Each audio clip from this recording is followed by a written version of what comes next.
2008 World Champions of Baseball. The Philadelphia Eagles are Super Bowl champions. Eagles fans everywhere, this is for you. Now entering the game for Philly Pressbox Radio, Bill Furman and Jim Chet Chesko. It's Wednesday, February 1st, 2023. Welcome to the Philly Pressbox Radio Roundtable, brought to you by the Irish Rover Station House in Langhorne, PA, Allstate Insurance in Westchester, PA, and the Edge of Philly Sports Network. I'm Bill Furman. I'll be your host tonight, along with my partner, Jim Chet Chesko. Hey, Chet, the Eagles are going to the Super Bowl. Wow, what a ride. Sixers have continued to play great ball before a bad loss on Monday night, but they'll bounce back. They're 3 games back. Flyers are on an all-star break for a couple weeks. It's spring training just around the corner. Pitchers and catchers, February 16th.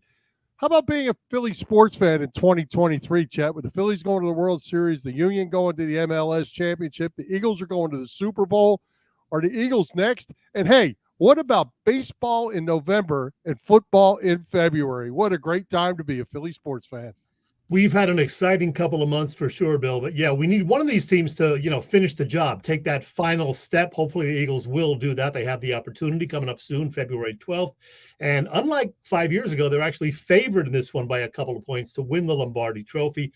Just a shame we got to wait another 10 or 11 days for it to play out. Oh, yeah, me too. I'm ready to play. I'm ready to get this thing going. And you know what? We may be favored, Chet, but no one likes us, and we don't care.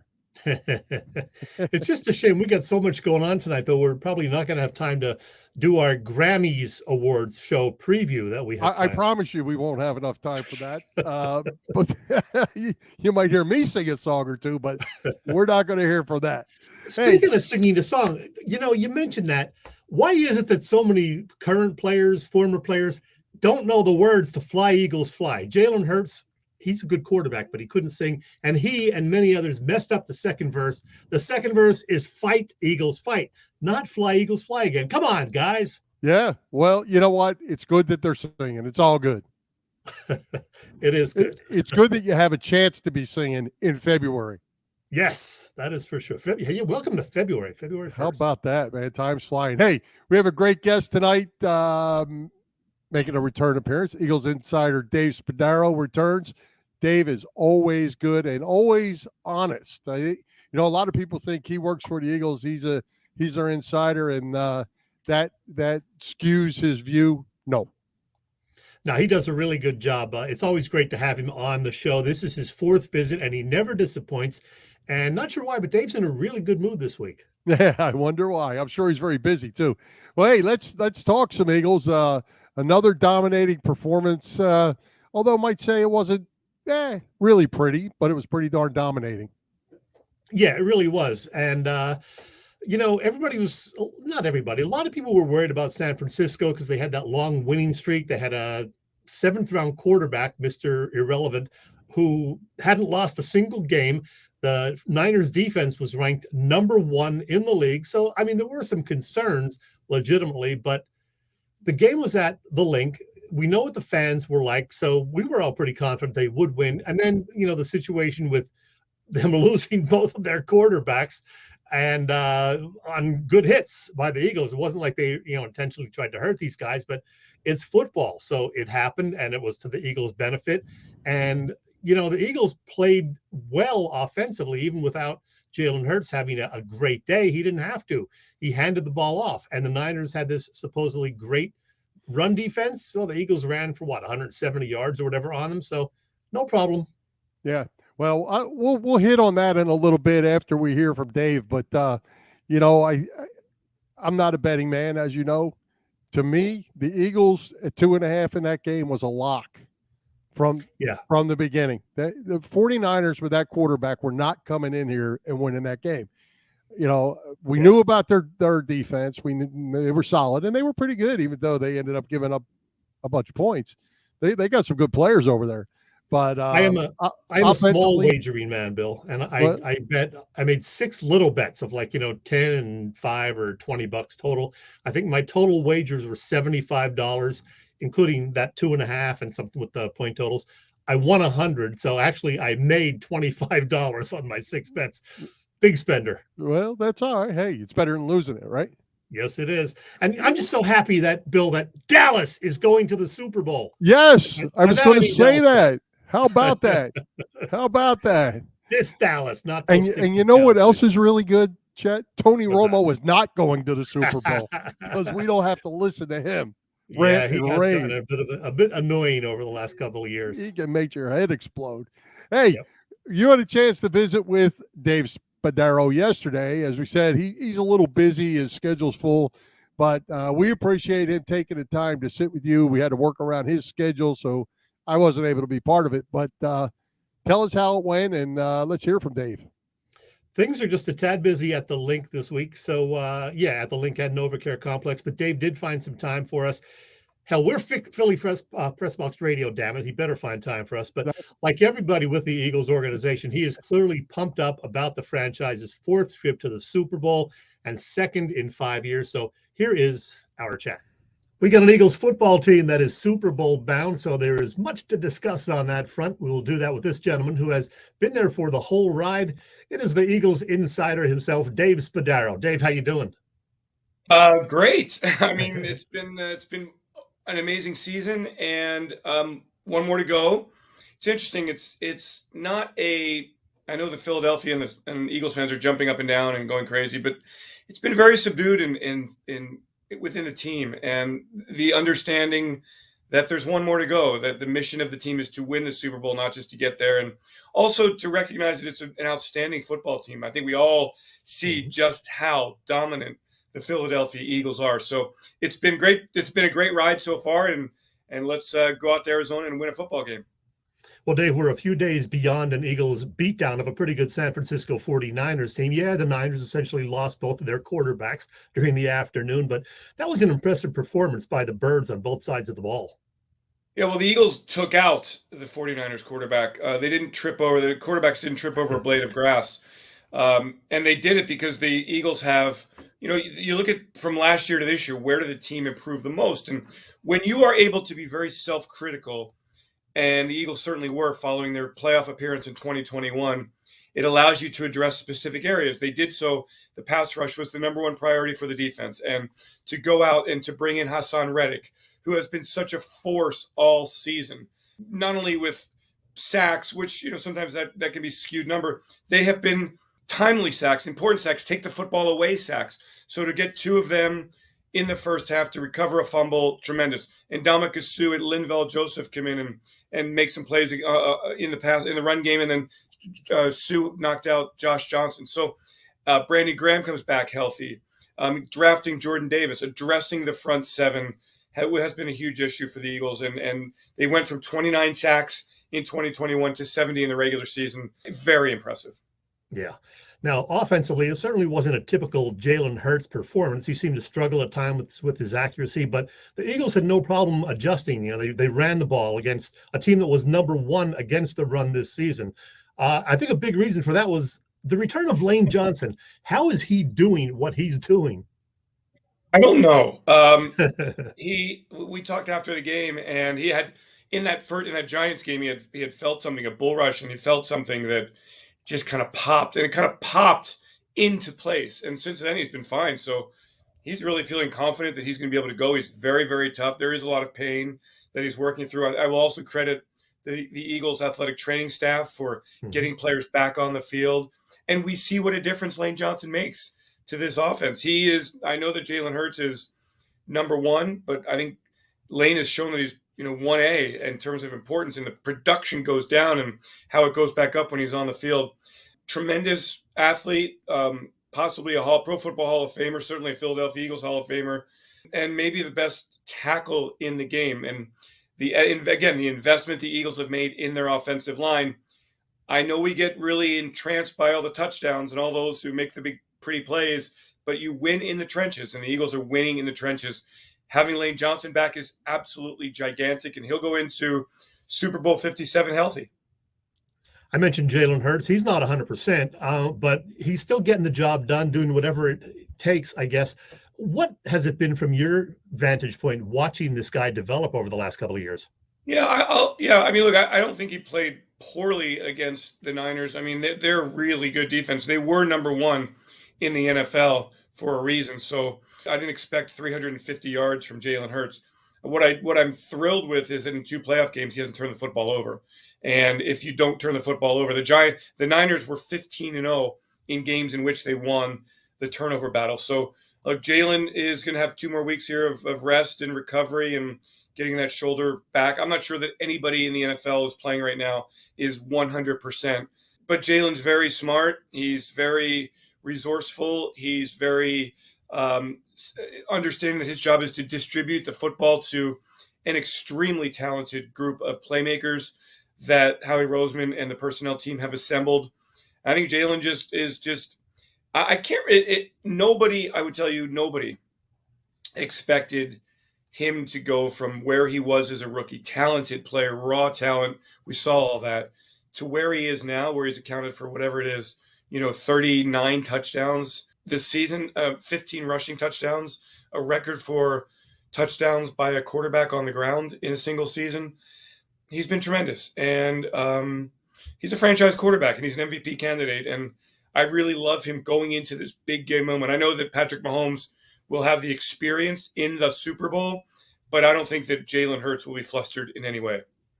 You mentioned the playmakers. A.J. Brown, certainly an amazing pickup. Devontae Smith really developed further this year. That certainly makes a difference. What's it like having these 2 guys to go to on offense? I mean, 4th and 3, first possession. The Eagles call a pass play. Hurts rolls left. Devontae breaks off his route a little bit and makes an unbelievable catch for a 29-yard gain inside the Niners' 10-yard line. So, yeah, I mean, there is an element of give them a chance on 50-50 balls. So you throw it up there, you give them an opportunity to make plays, and they do make plays. A.J. Brown's physical stature and his ability to create space with, with a boxing out, if you will, to use a basketball analogy, it's remarkable. And the Eagles, look, I've been around a long time. Fans have been obsessed with wide receivers ever since really the days of Andy Reid, when Andy never really got that star receiver until Terrell Owens. And then the Eagles went to the Super Bowl and everybody said, oh, that's what you get. Why are you running James Thrash and Todd Pinkston and Freddie Mitchell and blah, blah, Nay Brown and blah, blah, blah, blah, blah. So to have 2 truly number 1 receivers put so much stress on a defense in the Eagles pass game, that explosiveness, again, that goes back to last year. Devontae Smith was a terrific player as a rookie, but the Eagles lacked that other big-time weapon. So in the offseason, what do? They have these draft assets. They use their draft capital wisely. They take a first-round pick, and they make it as a carrot, as a piece of capital, and they turn that into A.J. Brown, who's been remarkable this season, 1,500 yards, 11 touchdowns in the regular season, 88 catches, and I look for him to have a huge game in the Super Bowl. Now, one guy who didn't have a great season, it was kind of quiet, but has really blossomed in the postseason, Kenneth Gainwell. Man, he has really come up big these last couple of weeks. It's a great observation on your part, and it does speak to a player who is getting opportunities, and the coaches are recognizing that he is hot, and you see how he runs. He runs with such decisiveness, a credit to the offensive line. He runs with power. He finishes off his runs very well. He's shifty. He catches the football well. Eagles really loved him coming out of the draft out of Memphis last year, and he played well as a rookie. I really think that Kenny has shown maturity here this season, the way that the Eagles have relied on Miles Sanders. Gainwell's touches went down, opportunities minimized. Boston Scott, same thing. We've seen it with Boston too. Whenever those guys are getting opportunities, they are producing. So it's interesting. It's not a big name group of running backs, very similar to what Kansas City has. But when you have a good offensive line and you've got a good scheme and talent in the backfield, you're going to get production from whoever's carrying the ball. All right, let's shift our attention to the Super Bowl. But Dave, before we talk about the actual game, from the time our interview airs Wednesday evening up through February 12th. What's this week and a half going to be like for the Eagles in terms of practice, travel, all the craziness out in Phoenix, et cetera? Yeah. So what happens is, earlier in the week, everybody got all of their travel and tickets and all the information, families, friends, etc., out of the way. And credit to the Eagles staff, because it's an enormous project to organize all of this. And then, the players are in early in the week. Then starting Thursday, some practice, media availability. Thursday, Friday, Saturday. Sunday is the travel day when the entire travel party goes out to Arizona. And so there's an advanced team already there. And then it's very, very regimented. The team hotel to practice, back to the team hotel. Tons of media. Monday night is the massive media event where everybody in the world, it seems, is interviewing the players and the coaches and any kind of interesting story at all. And then you just kind of keep your focus.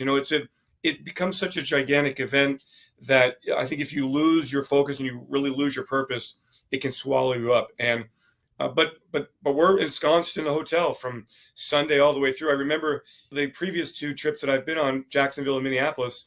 The weather stunk, and so we, like in Minneapolis, I never left the hotel except to go to work. Arizona would be a little bit different. The weather will be nicer, so there'll be a little bit more downtime. But you try to keep the schedule as much the same in Philadelphia as possible, just so the players are used to that cadence. Players very much live on a regimen, and so you want to keep things largely the same in terms of practice time, meal time, treatment time, massages, etc. So there are a couple of little side stories, of course, related to this Chiefs-Eagles matchup in Super Bowl 57. One of them being the fact that Chiefs coach Andy Reid spent 14 years coaching the Birds. Dave, any favorite memories of Big Red's time in Philadelphia? Yeah, we had a great relationship. I think the question that everybody needs to have answered here is, how long did it take to get the mustache going? It's absolutely beautiful.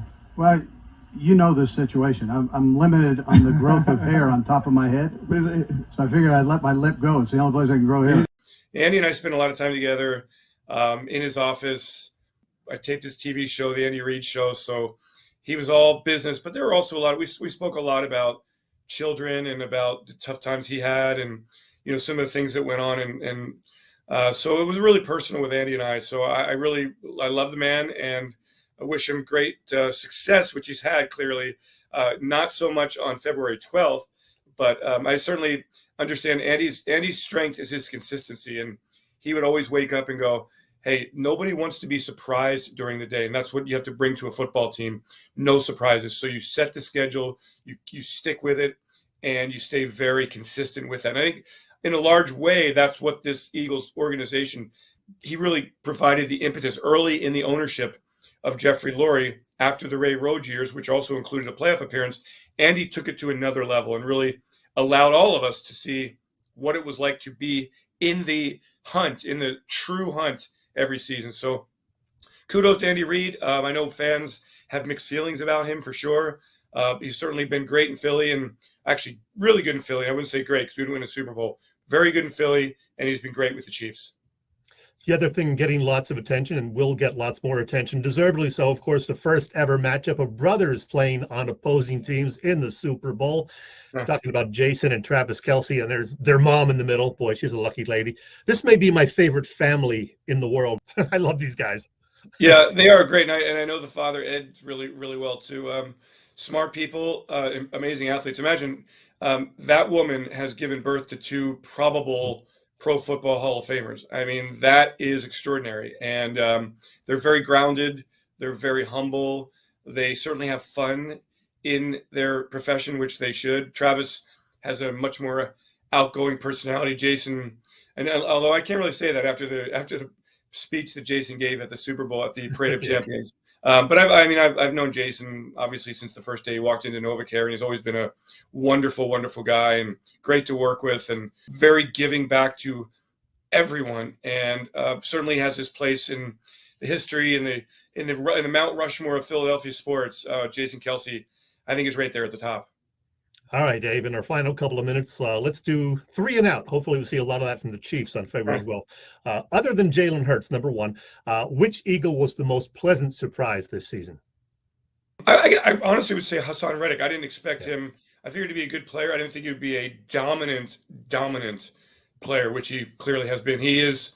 I knew that everybody said he was relentless. He played hard. He was big effort guy. I just didn't expect to see 19 and a half sacks in 19 games. Number 2, if they finish the job on February 12th, will this Eagles team go down as the greatest ever Birds team? Great question, and I would have to say yes. The way they have rampaged through this season. Now, I can't say that 2017, look, had they not had all those injuries and Carson had stayed healthy, maybe, because they were destroying teams as the Eagles have done this year. But they struggled in the playoffs. They struggled down the stretch. A win over the Kansas City Chiefs, the number 1 seed in the AFC, would cement this Eagles team as, in my opinion, the best ever. Number 3, I don't know if you do this, but can we get a prediction out of you for Super Bowl 57? Yeah, I don't predict. I'll predict this. I predict the Eagles will play a great game. And I really felt that the way they turned up the practices, the way they focused in on things, I think the Eagles will play a great game. On Sunday, February 12th, against the Chiefs, they are coming in healthy, and they are coming in very focused and with a purpose. And I think I believe the Eagles are going to win the game, and I think they'll do so, which they have to do by playing a great game against an outstanding Kansas City Chiefs team. I have the utmost respect for the Chiefs.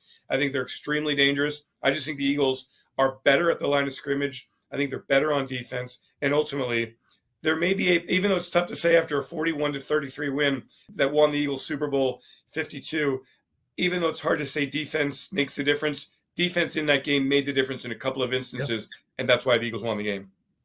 Follow this gentleman on Twitter, at Eagles Insider, Dave Spadaro. This was a blast, as I knew it would be. Have fun these next 10 or 12 days. Thank you. I will. It is a great honor to be going out there again, and looking forward to every bit of it. Enjoyed every step of the way this season, and one more to go. That's the word. Hey, that's good stuff, Chet. And I'm going to tell you, I've got one big takeaway from that, and there's a lot of points, and we'll hit on the points. But Dave's around the team all the time, every day. You can see his confidence bubbling, and I think he's getting that from the team. I think the team is confident. I think they're going to be loaded and ready to go come next week. Yeah, they seem like they're really, really focused and ready to go, confident. They're taking a business approach to it. Yeah, it's the Super Bowl, but it's just another game that they have to win. And I think they're on a mission 57, as I guess one of the TV stations is calling it. And I'm liking their chances. Yeah, me too. Hey, I wanted to expound on a couple of the points here about this. We'll start out on the offensive side. I'm just going to throw some numbers at you because that number 1 defense, nobody got hurt and missed any time. Fred Warner missed a couple plays. Bosa missed a couple plays. But here's a couple tidbits for you, Chet. 12 first downs by run. 4 rushing touchdowns. 6 runs of 10-plus yards. 93 yards before contact. That's pretty impressive. 25 first downs. 8 of 18 on 3rd and 4th downs. 1 sack for 0 yards. That was the one at the goal line there that Jalen snuck back out of the end zone. 37 minutes, 26 seconds time of possession to 22-34 and 0 turnovers. It was domination. I mean, the skeptics will say, well, yeah, but the 49ers didn't have their quarterbacks. He didn't play defense. Exactly. Eagles put up 31 points on that, vaunted defense. So give the Birds some credit, and they're favored in the Super Bowl for a reason. Now, I will say this. I have one concern about that game offensively, and it was early in the game when it was still kind of a game. I thought that the rush and the blitz packages that the 49ers put out, 49ers have some really good linebackers. Oh, sure. Did some really good things. Not sure Jalen decided not to push the ball down the field or was not able to push the ball down the field, whether the receivers weren't open, didn't have the time, whatever it might have been. That concerned me just a little bit. You couldn't see enough of the view on TV to really figure out what was causing the problem. But then they decided, good thinking by Nick Sirianni and his staff, let's hunker down and run the football. And when they did, it was game over. Yeah, Sirianni clearly outcoached Kyle Shanahan. And, you can go into that whole thing. Well, Shanahan should have challenged the Smith catch. But just other things, Sirianni knew when to make the challenge. He knew when to make adjustments offensively and go to the run more often. And they were just great in all aspects of that game. And that's why I'm saying I think they're really, really focused and they're ready for this game. And I'm not overly nervous. I think they're going to win. I'm spoiling my prediction for next week, but I'm telling you, I think they're going to win. Well, I'm going to throw a few more facts at you just because I like to do this stuff, especially after a game like this. Let's go to the defensive side of the ball. Now, we understand Purdy got hurt. That happens. We knocked him out. Johnson was in there for quite some time. He got knocked out.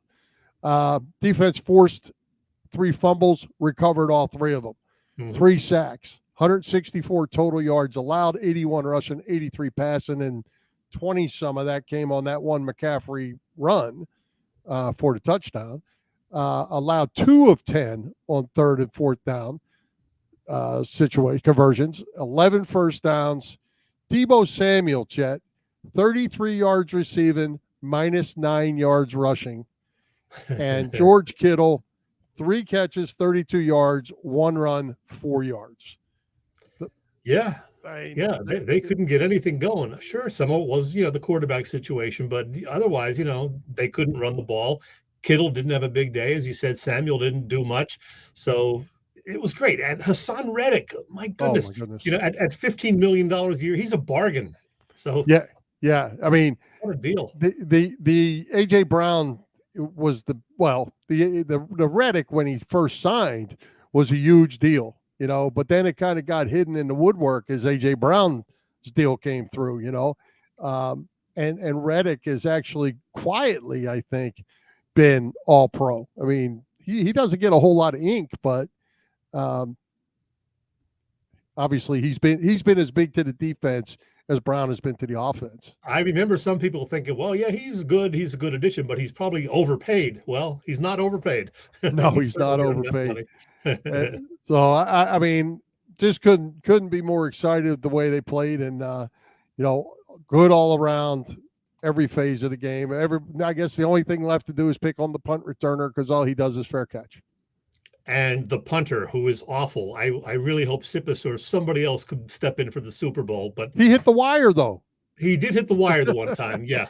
But hopefully you won't have to punt more than twice during the whole Super Bowl. But he's my one little concern, that the punter. Yeah. Hey, one other comment I want to make to follow up on your conversation there. Kenneth Gainwell and Miles Sanders situation. We'll see how. I mean, it's going to play out fine here in the Super Bowl. But Miles Sanders is in a contract year and is going to need to get paid. Kenneth Gainwell might be making Miles Sanders expendable. And I like Miles Sanders. I like any back that, he averages 5 yards a carry for his career. Those guys don't exist. But you're going to pay him, or are you going to give a guy like Gainwell maybe 18, 20 carries a game? I'm going to tell you right now, there's about a 20% chance that Miles Sanders is back with the Eagles next year, in my view. I think that's partly why they're giving Gainwell, a lot of attention right now, because I think they want to find out, just what he's got. So I think they're going to go with Gainwell, maybe Boston Scott again, and draft somebody in the 3rd round and say goodbye to Miles Sanders. He's been good, but, they're going to have to pay Hurts. And so they're not going to be able to keep Sanders and Bradbury and all these other guys. They're going to have some tough decisions. But that's a conversation for 2 or 3 weeks down the road, Bill. Absolutely. Well, we will certainly talk about it after we talk about the Lombardi Trophy and hoist a iced tea. Let's hoist the trophy. There you go. My replica trophy. I just got to say one more thing. I love the way this guy has reacted here in the postseason. Lane Johnson. What a freaking warrior, man. How is he? I asked Dave this. How is he able to do what he's doing with what's got to be a pretty painful situation in a crucial area for an offensive lineman, Bill? I posted it the other day. He is unbelievable. Yeah. I mean, he's not good. He is unbelievable how good he is. Bosa's a great player. Yeah. He didn't lead the league in sacks by accident. Nothing there. And Bosa did a nice job running the Against the run, he made a couple nice plays and all that, the read option, those sort of things. But getting to the quarterback wasn't happening against Lane Johnson. Yeah, even at 70% or whatever he is, Lane Johnson is still amazing. So yeah, I think he just assured himself a spot in Canton when he retires with what he's done these last few weeks. Well, and I think you can't talk about Lane without talking about just the whole mentality of the offensive line. And that's right. That's where I'm at. That's my thing. But all the way across the board, those guys they're animals. I mean, they're in a positive way. They're football animals. The Jordan Mailata hit. Oh yeah. I mean, they are just dominating people. And, when the game gets tough, they want you to run the football behind them, and they just maul people. And they're good. Landon Dickerson's banged up, hurt his elbow. He should be good to go. He's going to have a brace on. But he's ready to go. And man, the offensive line is too much. Yeah, this is a really, really good team. I'm just really loving watching them. I can't wait for February 12th. It's going to be fun. Hey, have you ever been to the Super Bowl, by the way? I have not. Super Bowl? And I've never really had a desire to go. I haven't. I've never had a desire to go. Yeah. There was one, when the Eagles were in Jacksonville, not far up the road. I could have drove over there, but hey, I mean, if somebody gave me tickets, I would go. But yeah, I can't see spending $1,500, $2,000, $3,000, whatever it's going to be, to go to the Super Bowl when I can watch it right here at my house. I honestly think I would rather go if it wasn't the Eagles playing, just because I want to be able to really focus at home and see all the replays and everything. I think it would be fun to go, to see some other Super Bowl. And if you're wondering, I checked this morning, the average ticket price as of this morning, $8,700 for one ticket. The cheapest ticket, a little under $4,600. That is for one ticket to the Super Bowl this year. Well, and Chet, Robbie says she's tempted. If you need me to carry your bags, Robbie, I'm available for that. Chet, I tell you, I've been to the NFC Championship at the Link a handful of times. That's chaos. That's fun. I would do that in a second rather than go to the Super Bowl. Being with the hometown fans, and shout out to the Eagles fans on Sunday. They were their usual boisterous self. Oh yeah, we saw the stuff with Bosa's brother and all of that. Right. Hey, I have one final question for you on the Eagles. Yes. And we got to move on. If this does not go the Eagles' way, season of disappointment? Boy, ultimately yes, but not totally. I mean, if they had lost one of these last 2 weeks, then a definite disappointment. Getting to the Super Bowl any year, you can't consider it a disappointing season. You're disappointed that they lost or will have lost, but you can't call it a disappointing season if you get to the Super Bowl. Had they lost to the Giants, major disappointment. Had they even lost last week, pretty big disappointment too. But no, I'm going to go the other way. Are you? Total disappointment. They're the best team. They're the best team. They've been the best team since the start of the season. To not close the deal at this point, especially you've gotten to the playoffs, you've rolled over your two opponents, you've beat the crap out of them.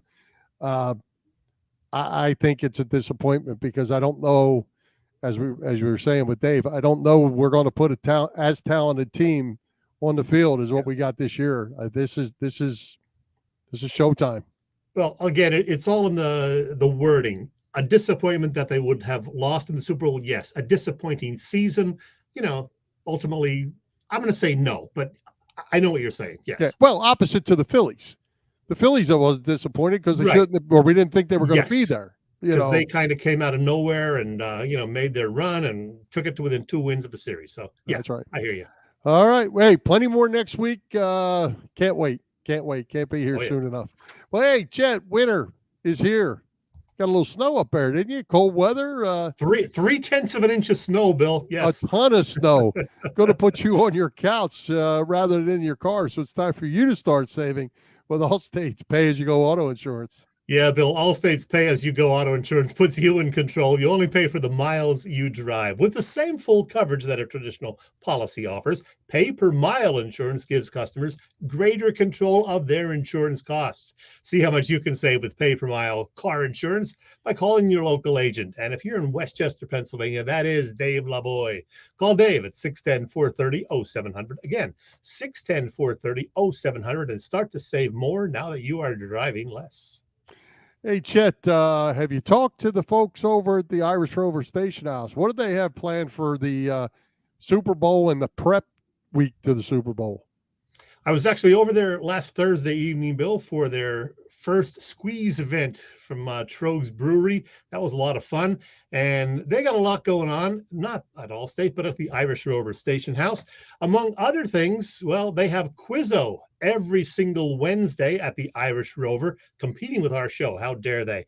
And then on the weekends, they have live music most Saturday nights. This weekend, it's David Coster giving you that music. Start making plans for that February 12th big game. If you're not going to be at the Rover, you can order ahead. Pre-order your wings for the game. 215-970-5412, the number to call, 215-970-5412. And yeah, they will have things going on for the game itself on February 12th also.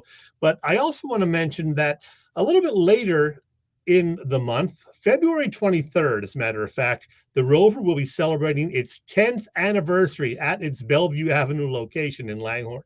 More on that in the weeks ahead. But yeah, 10 years at that location. They were in this little hole in the wall before that. So this is just so much bigger and better. I love it there. Find out more about all of these events and the Super Bowl stuff on their website, irishroverstationhouse.com. And with that, Bill, I give you... Hi, this is Reid, and it is always fun to talk sports with these two guys, Bill and Chet, on Philly Pressbox Radio. Hey, Chet, I'm wondering if Ray Diddy flunked out of retirement and got sent back to work by his wife, hey, get the heck out of here. Yeah, I don't know, but he's got a pretty busy schedule all of a sudden. He's doing a weekly radio thing. He pops in on the weekends on Glenn and Mike's show on Saturdays now. And of course, he's on NBC Sports Philadelphia pre and post game during the playoff run. So good for Ray. And he's doing a book signing this Sunday. I saw too. Is he? Yep, down in Philly. Well, hey, Chet, you had a chance to attend a couple of events recently. We've kind of slid them in our schedule. The Philadelphia Sports Writers Association Annual Awards and the Darren Daulton Foundation fundraiser. You got to go to both of them. I had quite the busy week, Bill. Back on the 23rd in Cherry Hill, it was the annual Philly Sports Writers Banquet, and I got the program from it right here. Bryce Harper on the front. Bryce wasn't there, but it was a good time. The Phillies honored as Team of the Year. Jay Wright was there. Always good to see Jay Wright. I didn't get to talk to him, unfortunately, but he was there, well-dressed as always. Let's see, the Flyers, Tony D'Angelo and Scott Lawton were there. They were recipients of the Native Son and Good Guy Awards, respectively. The Sixers, Tyrese Maxey received the Ed Snyder Humanitarian Award for his charity work. And the Phillies were honored as Team of the Year. And I got to say hello to Rob Thompson. And of course, as I tell you that, I can't find the picture of him, but you saw that I did get to say hello to Rob Thompson. The Phillies Team of the Year. Alec Boehm was there as well. That's a good list already right there. But let's see, Jalen Hurts was the Pro Athlete of the Year award. He wasn't there. He's a little busy these days, but he did accept the award via a video thank you.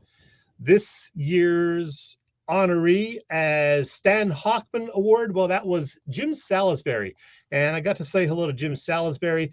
Now, he told me he doesn't have anything definitive lined up after leaving NBC Sports Philadelphia. I don't know if I believe him, but man, he did such a great job covering the Phillies the last several years. And what a great reporter he is. And check this out. I got a picture with these two guys, a couple of T-Macs in one shot. Tom McCarthy and Tom McGinnis, the voices of the Phillies and Sixers, respectively.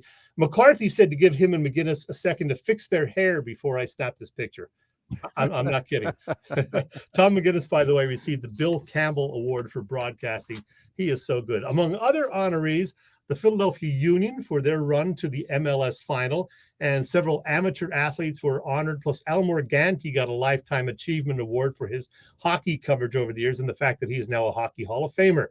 This is kind of rare, Bill, but one fantastic gentleman actually received 2 awards at the same event. That would be longtime Phillies announcer Dan Baker, the PA announcer, who got not only a Lifetime Achievement Award for his 50 years of work behind the mic with the Phillies, but as most people know, Dan has battled cancer in his sinus area the last few years after a tumor was found in his sinuses in 2020. Well, he was honored with the Most Courageous Award for having undergone 24 surgeries and 30 radiation treatments. Man, that is courage right there. Here's a pic of Dan with Rob Thompson. And Bill, you know this to be true. Dan is absolutely one of the nicest, friendliest, most humble guys in the world. So congrats to him. Yeah. Just a terrific human being. Absolutely. Absolutely. Good stuff. Yeah. Now I have to load this other video. So speaking of Dan Baker,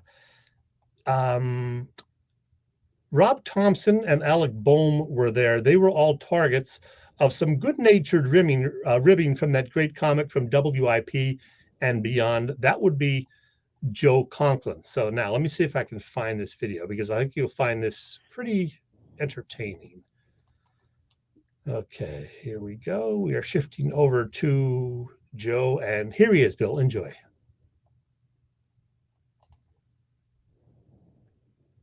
Oh, it has to load, so I have to kill for another 5 seconds. But yes, it was a great event. Joe Conklin was absolutely funny, as he always is, talking about our Phillies. We got the manager right here. Let's give it up for Rob Thompson.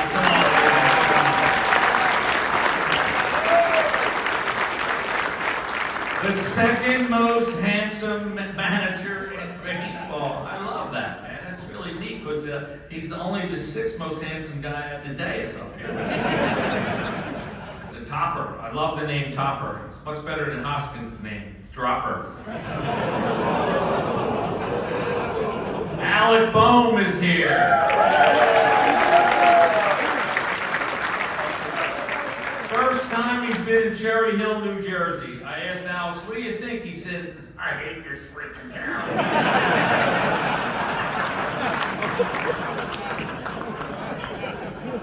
All right, let's see. Father Casey, it's good to see Father Casey back with us again this year. Father Casey had a busy year. Every time Alec Boehm threw to Reese Hoskins, he said a prayer.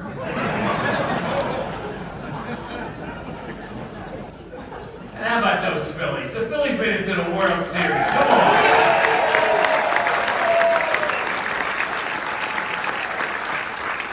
on. An unlikely run, really, for a lot of us. I'm not alone in thinking, oh my God, they're coming down the stretch. Oh, they got that wild card. Oh my God, they need 1 or 2 more wins. How many of us thought, oh my God, they're going to do it again? The late September swoon was kind of like everybody's thinking the old Harry Callis. The Phillies, watching the Phillies is a lot like watching the movie Old Yeller. You love the dog, but you know in the end he's got to get shot in the head. But they did. They went all the way to 2 games of the World Series. And Phillies fans rocked the house. Who was down there for a post-game? Anybody for a postseason game? How great was it? Reminded me of the old days in Furman. They booed him off the mound. It was sensational. They actually affected it. And how great was it to hear Dan Baker, PA announcer? Ladies and gentlemen, these changes for the Phillies, they're winning. Dan Baker, man. Living Legend Award coming up. Not a living legend. Lifetime Achievement. That's what it is. Dan Baker, the sweetest, anybody who's ever met him, the sweetest, nicest guy you would ever meet. What a great guy. I mean, yeah, of course, give it up. He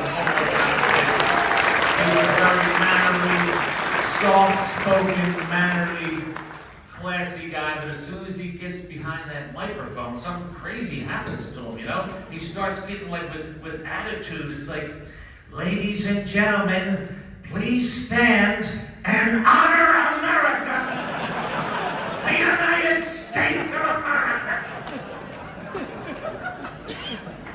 Any fan caught running onto the field will be ejected from the stadium and prosecuted to the full extent of the law. Thank you and enjoy the ball game.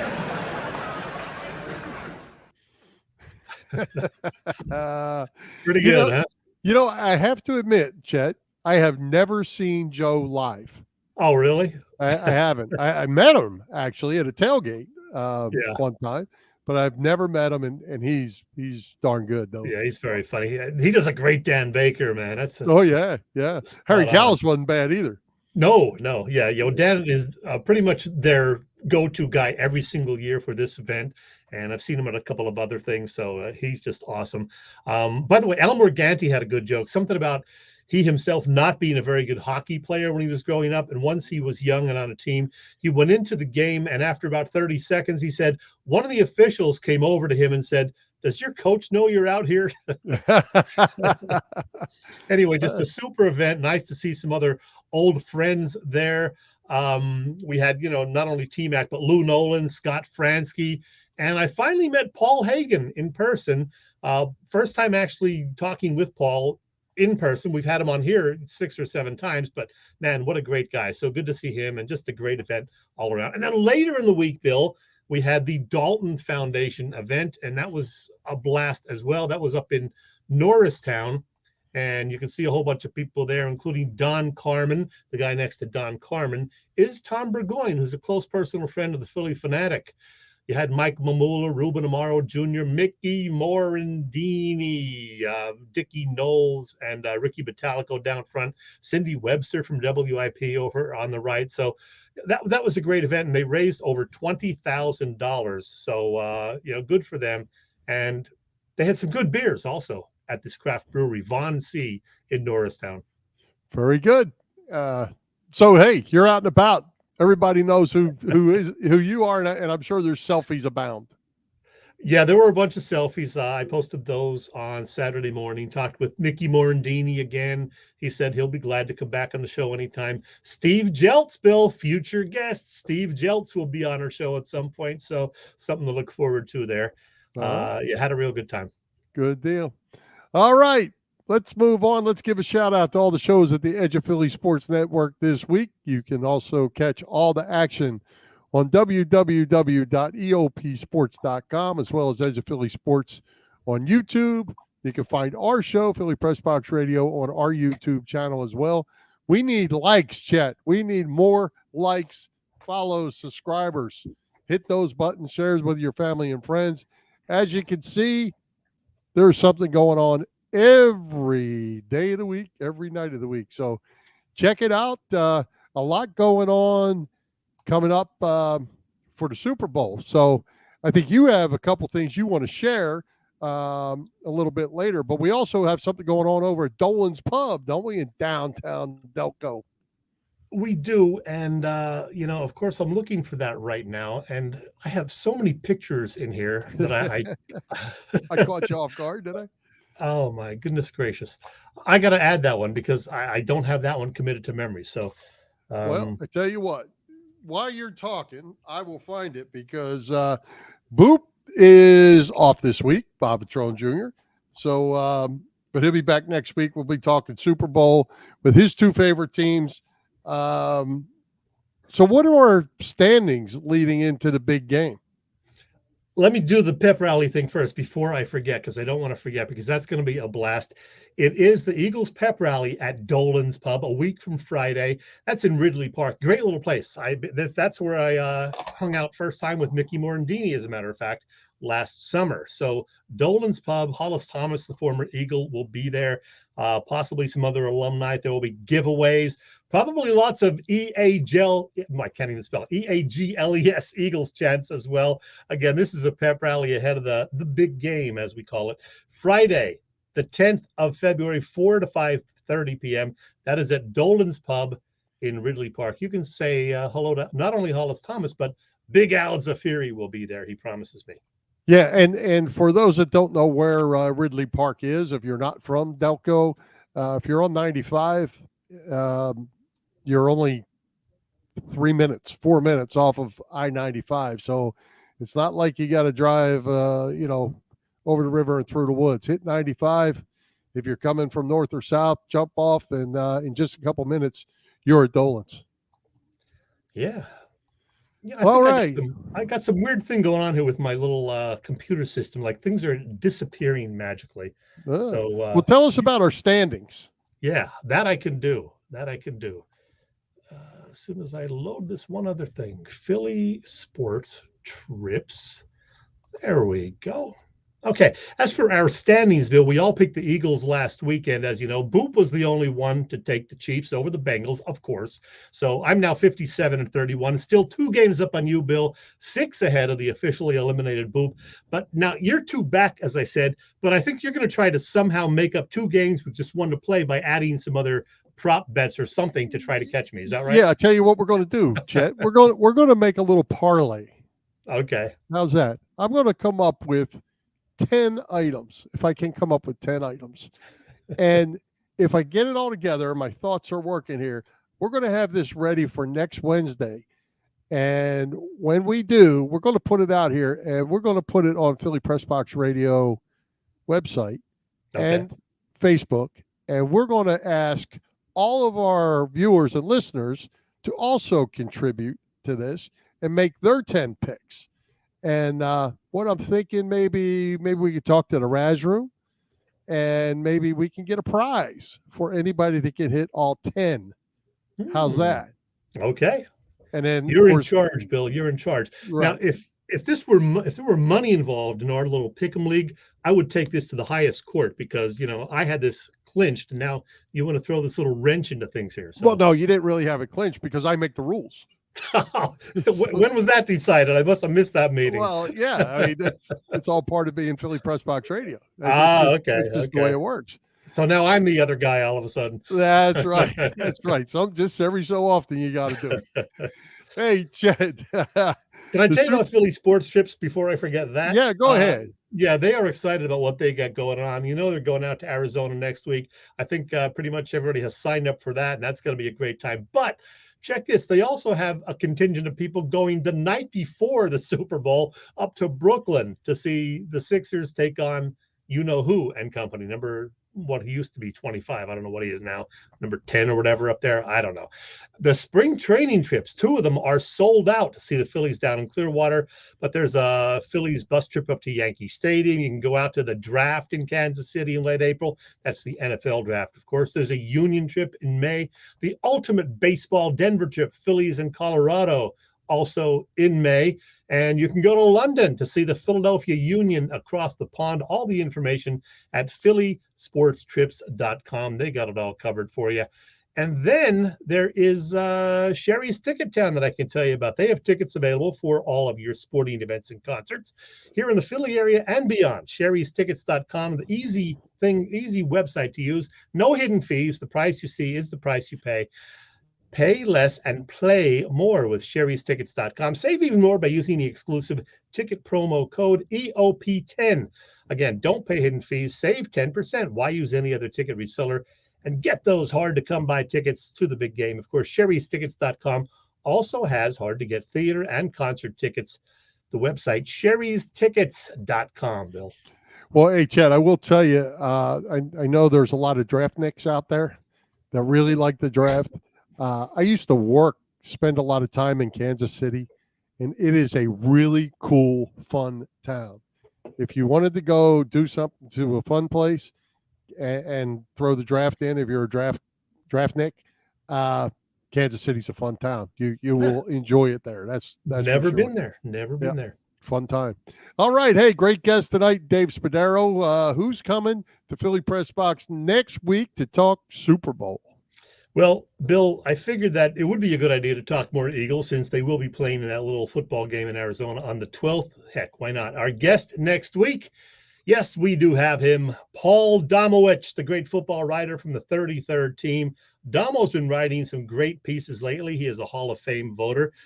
We look forward to having him back on with us. And yes, Boop will be back as well. But you know what, Bill? I figured it's Super Bowl week. That's not enough. we had to do something super. So just before we went on the air tonight, I lined up an interview for next week with the Hall of Famer himself, Dick Vermeil. We talked exactly 1 year ago next week, right before the Hall of Fame induction people were announced. He, of course, being one of them. So I invited him to talk with me again this year. He said absolutely. So I will talk with him ahead of our show next week and then play back the interview for our audience next Wednesday night. Paul Domowitch, a Hall of Fame voter. Dick Vermeil, a Hall of Famer. How about that? Wow. Good stuff. Well, hey, Chet, we can't let it get by us. The Sixers been on a roll with a big win Saturday against Denver on national TV. Joel Embiid, 47 points, 18 rebound performance. He wasn't happy about not being an all-star first teamer, I don't think. But then the team comes back, blows a 21-point lead Monday night against the Magic. I guess that happens. Magic are up again tonight. Yeah, a lot of people are killing him for what happened Monday night. And yeah, you shouldn't lose to a Magic team that's well below 500 at home. But on the other hand, the Sixers were coming off 2 huge victories on national TV against some pretty good teams. And I'll let them slide on this one as long as they come back tonight and, pound the Magic, because they're playing them again in Philly. Sixers were 9.5-point favorites going in. I don't know how they're doing, but I'll let them slide, but they got to win more of these kind of games, because as we put up the standings, they are still, 3 games out of first place. So they got to finish in those top 3 or certainly top 4, in my view, because you want home court certainly for the first round. And the higher the seed you are, the better chance you're going to have of knocking off whoever in the second round. So let's go Sixers, win this one tonight against the Magic and keep it going. They've still won 20 out of their last 25 now. So that ain't bad. And just 2 in the loss column, 3 out, 2 in the loss column. So right. they're still in the hunt. I have to ask you, because I know you want to say about Joel not being named a starter. I know that's a little under your skin. It's a weird system that they have. I think they have to revamp the system a little bit, but I'm not going to make more of it than it is. It's a freaking all-star game. He's going to be there anyway. So what that he wasn't, named a starter?